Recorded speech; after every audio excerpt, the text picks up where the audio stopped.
స్వచ్ఛమైన నాణ్యమైన గౌదర్పార్ పూజా ఉత్పత్తులు www.gaudarpar.com ద్వారా ఆన్లైన్ లో ఆర్డర్ చేయండి. మీ ఇంటిని దేవాలయంగా మార్చుకోండి.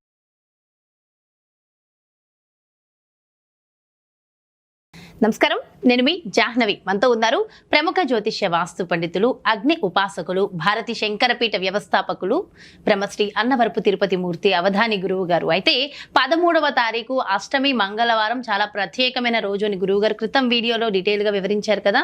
దానికి సంబంధించి కొన్ని ప్రశ్నలు ఉన్నాయి, మరి అవన్నీ కూడా గురువు గారి మాటల్లో వివరంగా తెలుసుకుందాం. నమస్కారం గురువు గారు. ఓం శ్రీ మహాగణాధిపతయే నమః. అయితే గురువు గారు, మంగళవారం శ్రావణ మాసంలో వచ్చే మంగళవారము, రెండవ మంగళవారము అష్టమి తిథి చాలా ప్రత్యేకము. 13వ తారీఖు అని చెప్పారు. ఆ రోజు మీరు అరుణాచలంలో కూడా ప్రత్యేకమైన కార్యక్రమాలు నిర్వహిస్తూ ఉన్నారు. అయితే ఆ రోజు యొక్క విశిష్టత ఏమిటి? సాధారణంగా చాలా మంది స్త్రీలు మంగళవారము మంగళ గౌరీ వ్రతాలు నోములు చేసుకుంటూ ఉంటారు, ప్రత్యేకంగా పూజలు చేస్తూ ఉంటారు, అమ్మవారి ఉపాసన చేసుకుంటూ ఉంటారు. అయితే ఈ రోజు ప్రత్యేకంగా చేయడం వల్ల ప్రత్యేకమైన ఫలితాలు ఏమైనా కలిగే అవకాశాలు ఉంటాయి? అసలు ఏంటి విశిష్టత? మానవ జీవిత మహేతిహాసంలో మనిషి సుఖంగా బ్రతకాలి అంటే దానికి కావలసినటువంటిది ఇంధనం అనగా డబ్బు. ఎస్. ఆ డబ్బు ఎంత ఉంటే అంత సుఖంగా బ్రతుకుతాము అని మనం అనుకుంటాం. ఆ డబ్బు పెరిగిన కొద్దీ అంతకు మించి దారుణమైన ఇబ్బందులు కూడా మనం అనుభవిస్తాం. అది కష్టం తెలుసుకోవటం. దీనికి అంటే ఇప్పుడు మీరు అడిగినటువంటి ప్రశ్నకి దీనికి అష్టమికి సంబంధం ఏమిటి అని అంటే మనం భారతానికి వెళ్ళాలండి. మహాభారతంలో శ్రీకృష్ణ పరమాత్మ పాండవులకి తోడుగా ఉన్నాడు. తోడుగా ఉన్నప్పటికీ కూడా రాజసూయ యాగం చేసినటువంటి పాండవులందరూ కూడా అరణ్య అజ్ఞాతవాసాలు చేశారు. ఎందుకు చేశారు? మరి రాజసూయ యాగం చేసిన తర్వాత వాళ్ళకి అటువంటి దౌర్భాగ్య స్థితి ఎందుకు పట్టింది అని అంటే అక్కడ ద్రవ్య శుద్ధి లేకపోవటం. ద్రవ్య శుద్ధి అంటే మనం కష్టపడి సంపాదించి కాస్త డబ్బు ఇంట్లో పెట్టుకుంటాం, ఎక్కడి నుంచి అన్యాక్రాంతమైన డబ్బు వస్తుంది. ఆ డబ్బు తీసుకెళ్ళి కూడా దాచడం వల్ల మొత్తం అంతా కూడా నాశనానికి దారితీస్తుంది. ఎప్పుడు కూడా సంపాదనలో శుద్ధి అనేటువంటిది లేకపోతే అది రక్తపు కూడైపోతుంది.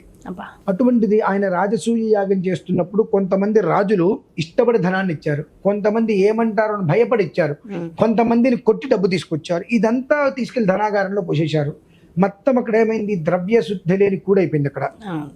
తద్వారా ఆ పాపానికి పరిహారంగా వాళ్ళ ఉన్నది మొత్తం అంతా పోగొట్టుకొని అరణ్య అజ్ఞాతవాసాలు చేయవలసిన పరిస్థితి వచ్చింది.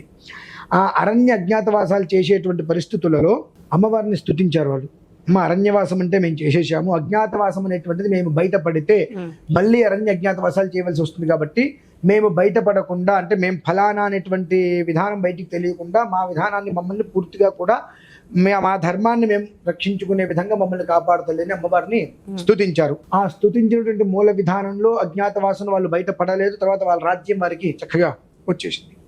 అంటే శ్రీకృష్ణ పరమాత్మ అంతటి వాడు తోడున్నప్పటికీ కూడా వాళ్ళు చేసినటువంటి దోషానికి శిక్ష అనుభవింపక తప్పలేదు. అటువంటి వాటి నుంచి పూర్తిగా బయటికి తీసుకొచ్చేటువంటి విధానం ఆ మంగళవారం అష్టమికి ఉందమ్మా, శ్రావణ మాసంలో. అందువల్లనే అంత విడిగా దాని గురించి నేను అంత ఖచ్చితంగా ఎందుకు చెబుతున్నాను అంటే ప్రతి ఒక్క మనిషి ఇంట్లో ఆ శ్రావణ మంగళవారం రోజు నాడు చేసుకోవాల్సిన వ్రతం పూర్తి చేసుకున్న తర్వాత 1-1.5 అంగుళంలో అమ్మవారి విగ్రహాన్ని పెట్టుకొని, అంటే ఏ అమ్మవారు? లక్ష్మీ అమ్మవారు. ఐం హ్రీం శ్రీం కమలే కమలాలయే ప్రసీద ప్రసీద శ్రీం హ్రీం ఐం మహాలక్ష్మ్యై నమః అనుకుంటూ లక్ష్మీ పద్మాలయా పద్మా కమలా శ్రీహరిప్రియా ఇందిరా లోకమాత రమ మంగళదేవత భార్గవీ లోకజననీ క్షీరసాగర కన్యక శంఖో లక్ష్మీ పతే పాంచజన్యశ్చక్రం సుదర్శనం అనేటువంటి ఒక శ్లోకంతో 116 సార్లు అమ్మవారికి అభిషేకం చేసుకొని తర్వాత తుడిచి గంధం పెట్టి బొట్టు పెట్టి కుంకుమార్చన చేసుకొని నివేదన పెట్టడం వలన ఏదైతే మానవ జీవితంలో మనం అన్యకృతం కావచ్చు, పరకృతం కావచ్చు, స్వకృతం కావచ్చు చేసినటువంటి దోషాలు అనేటువంటిది జన్యశ్చక్రం సుదర్శనం, ఆ సుదర్శన చక్రంతో శిశుపాలుడి యొక్క శిరస్సు, 100 తప్పులు చేసినటువంటి శిశుపాలు యొక్క శిరస్సు ఏ రకంగా శ్రీకృష్ణ పరమాత్మ వధించాడో అలానే ఈ దోషాలను కూడా వధించుకుపోతాయి. తర్వాత జీవితం అనేటువంటిది చక్కటి జీవితం అనుసరమైన మార్గానికి వెళ్తున్నది.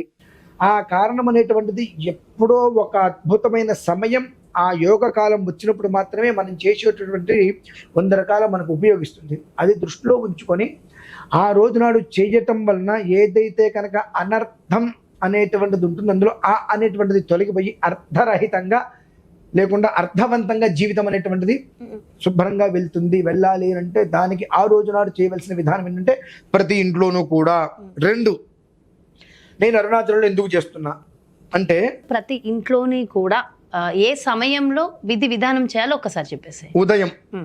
ఉదయం అంటే శ్రావణ మంగళవారం గౌరీ వ్రతం నోము చేసుకుంటారు కాబట్టి నోము అనంతరం నోము అవ్వంగా ఇది ఒక 20 నిమిషాలు పడుతుంది చేసుకోవడం. ఒకవేళ ఏదైనా కారణం రీత్యా ఉదయం కుదరలేదు సాయంత్రం ఖచ్చితంగా చేసుకోవడం శ్రేయదాయకం ప్రతి గృహమునందు కూడా. ఇది ఇలాగే నేనెందుకు అరుణాచలంలో చేస్తున్నాను అంటే అరుణాచలం అనేటువంటిది మనోశ్మశానం, కాశీ మహాశ్మశానం. కాశీకి 100 మంది చనిపోవాలి అని వెళ్తే ఒకళ్ళు కూడా యోగం లభ్యం కాదు. కానీ అరుణాచలం అనేటువంటిది ఆ క్షేత్రాన్ని తలుచుకుంటేనే కర్మలన్నీ కూడా నిర్వీర్యమైపోతాయి. మనస్సుని ప్రశాంతత చేసేటువంటిది అరుణాచల క్షేత్రం. అరుణాచల క్షేత్రంలో కూడా మీకు ఆదిలింగం అనేటువంటిది ఇప్పుడు విన్నారా? ఆదిలింగము అని అంటే మనకు మీరు చెప్తుంటేనే విన్నాను గురుగారు. ఈ ఆదిలింగానికి మూలము బ్రహ్మ మహేశ్వరులు, బ్రహ్మ విష్ణువులు ఇద్దరూ కూడా కొట్టుకుంటూ ఉంటారు నాది గొప్ప నాది గొప్ప అని.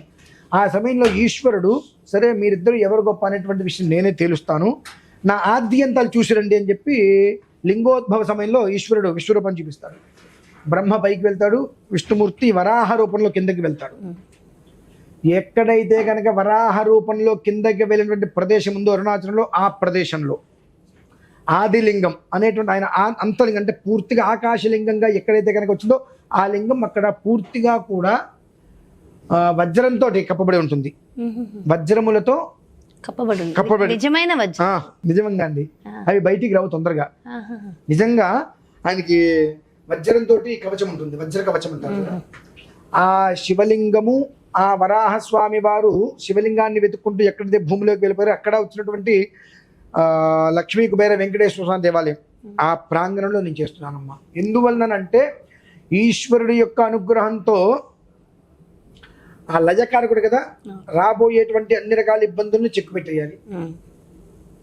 ఈశ్వరుడు వరాహ రూపంలో భూమిలోకి వెళ్ళిపోవడం, అదే వరాహ రూపంలో మన వేదాలని భూమిని కాపాడాడు.